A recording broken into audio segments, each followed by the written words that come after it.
Halo rekan-rekan semua, berjumpa kembali bersama saya Riki Martono. Apa kabar semuanya? Kali ini saya akan membawakan topik manajemen logistik seri 3 yaitu inventory. Ya, setiap perusahaan pasti punya inventory ya, yaitu produk atau barang yang akan dikelola, diolah, ditransformasi dari raw material menjadi barang jadi, kemudian dijual dan dari menjual itu dapat sales ya, pemasukan ya. Nah, barangnya sebelum dijual itu disimpan, nah itu namanya inventory. Inventory ini selalu muncul karena ada selisih antara jumlah yang diproduksi dengan yang dikonsumsi atau dijual ya. Yang diproduksinya lebih besar dari yang dikonsumsi. Nah, selisihnya menjadi inventory. Nah, diskusi kita mengenai inventory ini secara garis besar ya, membahas jenis inventory, biaya inventory, serta kinerja menghitung kinerja inventory untuk kepentingan perusahaan ya. Nah, ada untuk jenis inventory ada 3 jenis ya, dilihat dari prosesnya. Pertama, untuk proses produksi ini ada jenis inventory raw material atau work in process, yaitu ya raw material yang masih setengah jadi ya, belum belum dijual gitu ya. Kemudian jenis inventory untuk kebutuhan customer service, melayani customer, itu adalah inventory barang jadi ya, jadi siap dijual gitu ya. Ada juga inventory spare parts di dalam customer service jika memang perusahaan tersebut menjual spare part ya. Ketiga adalah jenis inventory operasional, di mana terdiri dari barang atau peralatan pendukung untuk perawatan mesin ya, perawatan mesin. Spare part pun juga sebenarnya bisa masuk operasional ya. Jadi ada 3 jenis inventory, tentunya masing-masing memiliki peran yang berbeda. Nah, fungsi agregat inventory ini saya sampaikan 3 contoh ya, yaitu yang pertama antisipasi ya. Ini untuk mengantisipasi demand ya, atau permintaan atau penjualan yang tiba-tiba naik ya. Jadi sudah disiapkan dulu inventorinya ya sebelum tiba-tiba naik, dan kita kalau nggak menyiapkan inventory kita nggak bisa antisipasi kenaikan itu, sehingga kita nggak bisa jual produk atau inventory tersebut kan ya. Kemudian fungsi yang kedua adalah fluktuasi. Jadi pastinya hari ke hari pada saat suatu barang dijual atau digunakan kan nggak smooth, nggak langsung, nggak rata gitu ya, nggak setiap hari sama gitu, nggak kan. Pasti berfluktuasi, makanya kita perlu menyimpan inventory yang cukup sehingga pada saat muncul fluktuasi kita sudah siap untuk mengambil inventory di gudang gitu ya, untuk dipakai ya. Ketiga adalah fungsi lot size ya, misalkan kita mau menjual 100 unit produk ya, tapi pada saat pengiriman kita menggunakan kardus atau kontainer atau apapun itu yang satuannya pengiriman itu nggak bisa 100 ya. Misalkan pengiriman harus kelipatan 30 karena kardusnya atau kontainernya dirancang untuk masuknya 30 unit yang mau kita kirim ya. Sehingga kita harus mengirim jumlah yang kelipatan 30 tapi lebih dari 100 ya. Yang paling dekat dengan 100 yaitu 30, 60, 90, 120 ya. Jadi yang 100 kita jual, yang 20 adalah ya menjadi inventory untuk bisa dijual di next period ya. Atau mungkin bisa kasih diskon untuk menjual produk sisa 20 tadi ya. Bisa juga. Tapi inventory ini memang selalu akan muncul ya. Selalu kemungkinan akan muncul. Nah, inventory ini penting karena memang biaya inventory ini cukup besar dari harga produk ya. Sekitar 20-30%. Yang pertama itu adalah karena biaya modal. Ya, pada saat perusahaan membeli raw material sampai dengan diproduksi dan dijual itu kan perlu modal dulu dong ya. Nah, itu misalkan dihitung dari tingkat bunga pinjaman modal dari bank, karena perusahaan nggak selalu menggunakan uangnya sendiri untuk membiayai operasionalnya kan. Nah, bunga pinjaman ini 12-15% nih katakan. Kemudian ada biaya simpan itu sekitar 4,5-9% ya. Jadi ketika belum dijual atau masih belum dikirim ya kan disimpan dulu inventory kan.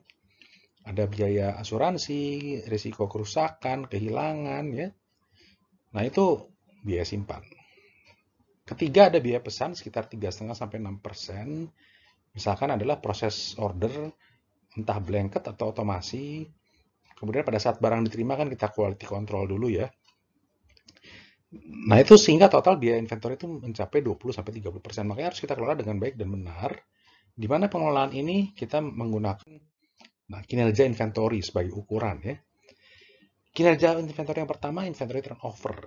itu dihitung dari cost of goods sold COGS dibagi rata-rata inventory ya. Dalam rata-rata inventory dalam nilai mata uang ya, bukan dalam unit.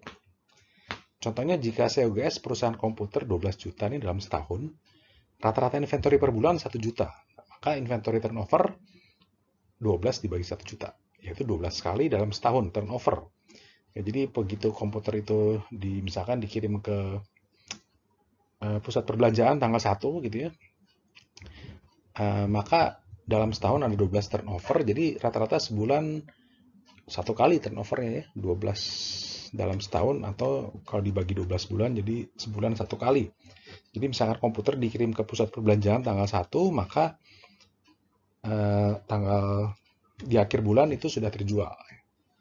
Dan tanggal 1 berikutnya dikirim lagi ya. Jadi 1 kali perputaran itu mulai dari diterima sampai terjual itu 1 kali perputaran atau turnover ya. Nah, ilustrasinya seperti ini. Misalkan ada pusat perbelanjaan menjual baju ya untuk konsumen nih. Nah, konsumen datang dong beli baju. Nah, tapi kan perusahaan juga pengen profitnya naik terus ya, salesnya naik, maka pakai promosi nih. Nah, ketika ada promosi misalkan, wah semakin banyak yang tertarik nih. Konsumennya yang mau beli 3 kali lipat. Nah, pertanyaannya apakah di pusat perbelanjaan itu kita harus menyimpan baju 3 kali lipat dari biasanya untuk memenuhi penjualan ini ya, konsumen ya.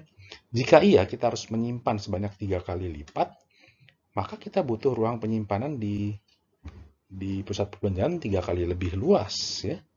Dan ini pasti investment ya. Kita harus memperluas pusat perbelanjaan atau kita menyewa space lebih luas di pusat perbelanjaan, itu investasi kan. Kita harus menghitung break even point pasti itu. Nah, tapi dalam inventory turnover pemikirannya adalah kita tidak menyewa lebih luas. Ya. Tapi adalah ketika jumlah konsumennya naik, maka pengirimannya yang dari pabrik pakaian, tadi kan jual pakaian ya, dari pabrik ke pusat perbelanjaan 1 kali dalam 1 bulan, misalnya tanggal 1 ya, maka ketika konsumennya naik 3 kali lipat, ya pengirimannya menjadi 3 kali dalam 1 bulan, jadi lebih sering ya, mungkin tanggal 1, tanggal 10, tanggal 20, katakanlah begitu ya. Jadi perputarannya diperluas, ditingkatkan ya, karena memang inventory turnover itu idealnya lebih tinggi ya. Nah, jadi yang turnovernya 1 kali dalam 1 bulan menjadi 3 kali dalam 1 bulan, atau naik 3 kali lipat. Naik 3 kali lipat ya. Kinerja inventory kedua, days of supply ya. Itu rumusnya total inventory dibagi rata-rata pemakaian atau penjualan per hari ya. Misalnya inventorinya di gudang dicek, wah ada 250 unit nih. Rata-rata penjualan atau ini demand berapa sehari? 30 hari ya. Rata-rata menjual 30, tersedia di gudang 250. Artinya 250 ini bisa mengcover penjualan sebanyak 250 dibagi 30, yaitu 8,3 hari ya. Nah, days of supply ini yaitu inventory itu bisa bisa mengcover penjualan untuk berapa hari ya. Nah, tentunya days of supply pengennya direndahin dong, supaya modal perusahaan untuk beli inventory ini lebih kecil ya kan. Nah, ilustrasi days of supply ini, kalau kita menyimpan 300 unit, sales per hari 100, maka days of supply-nya 3 hari. Tapi karena ada promosi, salesnya jadi naik 3 kali lipat, 300 unit per hari. Misalkan inventory kita naikin jadi 900, maka days of supply-nya menjadi 900 dibagi 300 atau 3 hari. Ketika inventory naik lagi, kita naikkan lagi menjadi 1200 unit, maka days of supply menjadi 4 hari, 1200 dibagi 300. Pengennya minimum days of supply. Tapi mungkin pada saat-saat peak season ya, mungkin memang kita harus naikin days of supply ya. Supaya kita nggak terlalu tergantung dari pengiriman dari pabrik. Kalau tiba-tiba pengiriman dari pabrik, supaya dari pabrik terhambat, wah nggak bisa jualan kan, kehilangan opportunity untuk sales ya nggak. Tapi secara normal ya, misalkan bukan peak season ya, idealnya days of supply diturunkan. Nah, kinerja inventory ketiga adalah cash to cash cycle time. Jadi dari cash menjadi cash lagi, cycle-nya itu berapa hari ya. Ini rumusnya adalah days of inventory dalam hari ditambah account receivable, piutang dalam hari. Misalkan termin pembayaran berapa hari gitu ya. Dikurangi account payable atau hutang, jadi ditambah piutang dikurang hutang dalam hari semua ya. Nah, term of payment-nya berapa gitu. Misalnya baju nih dari pabrik, pada hari pertama kan beli kain ya, dijahit dan sebagainya. Hari pertama nih katakan, berarti sudah ada cash out di hari pertama untuk bayar tenaga kerja, bayar bahan mentahnya si baju itu ya. Kemudian baju dikirim ke pusat perbelanjaan pada hari ke-10. Nah, ini masih cash out nih, masih keluar nih duit kita ya. Untuk bayar sewa pusat perbelanjaan, bayar tenaga kerja, listrik, dan sebagainya ya. Nah, misalkan pada hari ke-15 nih konsumen datang dan terjual lah baju itu.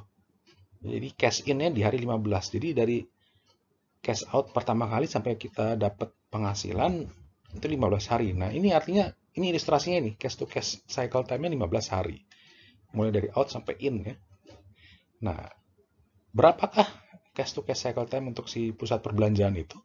Misalkan dia hutangnya 7 hari kepada si dari pusat perbelanjaan ke pabrik, misalkan hutang 7 hari, kemudian si pusat perbelanjaan punya days of inventory 3 hari misalkan ya, dan punya piutang 5 hari ya, misalkan 5 hari gitu. Sehingga total cash to cash cycle-nya 7 tambah 3 kurang 5 sama dengan 15 hari. Jadi si pusat perbelanjaan ini harus punya dana yang cukup untuk mengcover kebutuhan sebanyak 15 hari ya. Karena harus menunggu sampai pemasukan itu diperoleh ya. Dengan 15 kebutuhan dana 15 hari untuk biaya gaji, ya, listrik, sewa dan sebagainya. Nah, cash to cash cycle time pengennya pasti diminimumkan karena kalau minimum artinya adalah jumlah dana yang harus disediakan cash-nya minimum juga. Kan lebih sehat kan cash flow perusahaan. Nah, demikian rekan-rekan gambaran singkat mengenai inventory. Untuk lebih lengkap, silakan dibaca informasinya di buku Manajemen Logistik terbit karangan saya sendiri. Dan sampai jumpa lagi di Manajemen Logistik seri 4 mengenai transportasi. Terima kasih.